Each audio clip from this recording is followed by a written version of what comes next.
ಪೌಷ್ಟಿಕಾಂಶದ ಅಂತರಗಳು ಮತ್ತು ಜಡ ಜೀವನ ಶೈಲಿಯು ಕಿರಿಯ ವಯಸ್ಸಿನಲ್ಲಿ ಮೂಳೆಯ ಆರೋಗ್ಯದ ಮೇಲೆ ಪರಿಣಾಮ ಬೀರುವುದರಿಂದ ಸುಮಾರು 200 ಮಿಲಿಯನ್ ಭಾರತೀಯರು ಸಂಧಿವಾತ ಸಂಬಂಧಿತ ನೋವಿನಿಂದ ಬಳಲುತ್ತಿದ್ದಾರೆ. ಸುಮಾರು 2/3 ಪ್ರಕರಣಗಳಲ್ಲಿ ಮಹಿಳೆಯರು ಇದ್ದಾರೆ. ದೀರ್ಘಕಾಲದ ಪೌಷ್ಟಿಕಾಂಶದ ಕೊರತೆಗಳು ಗಮನಾರ್ಹ ಕೊಡುಗೆಯಾಗಿ ಹೊರಹೊಮ್ಮುತ್ತಿವೆ. ಸಾಕಷ್ಟು ಕ್ಯಾಲ್ಸಿಯಂ, ವಿಟಮಿನ್ ಡಿ, ಉತ್ತಮ ಗುಣಮಟ್ಟದ ಪ್ರೋಟೀನ್ ಮತ್ತು ಅಗತ್ಯ ಸೂಕ್ಷ್ಮ ಪೋಷಕಾಂಶಗಳ ಕೊರತೆ ಇರುವ ಆಹಾರಗಳು ಕ್ರಮೇಣ ಮೂಳೆಗಳನ್ನು ದುರ್ಬಲಗೊಳಿಸುತ್ತವೆ.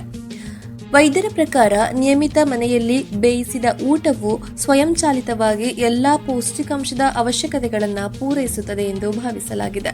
ಅತಿಯಾದ ಚಹಾ ಸೇವನೆಯು ಕ್ಯಾಲ್ಸಿಯಂ ಹೀರಿಕೊಳ್ಳುವಿಕೆಗೆ ಮತ್ತಷ್ಟು ಅಡ್ಡಿಪಡಿಸುತ್ತದೆ. ಅದೇ ಸಮಯದಲ್ಲಿ ಸೀಮಿತ ಸೂರ್ಯನ ಬೆಳಕಿಗೆ ಒಡ್ಡಿಕೊಳ್ಳುವಿಕೆಯು ವಿಟಮಿನ್ ಡಿ ಕೊರತೆಯನ್ನ ಇನ್ನಷ್ಟು ಹದಗೆಡಿಸುತ್ತದೆ.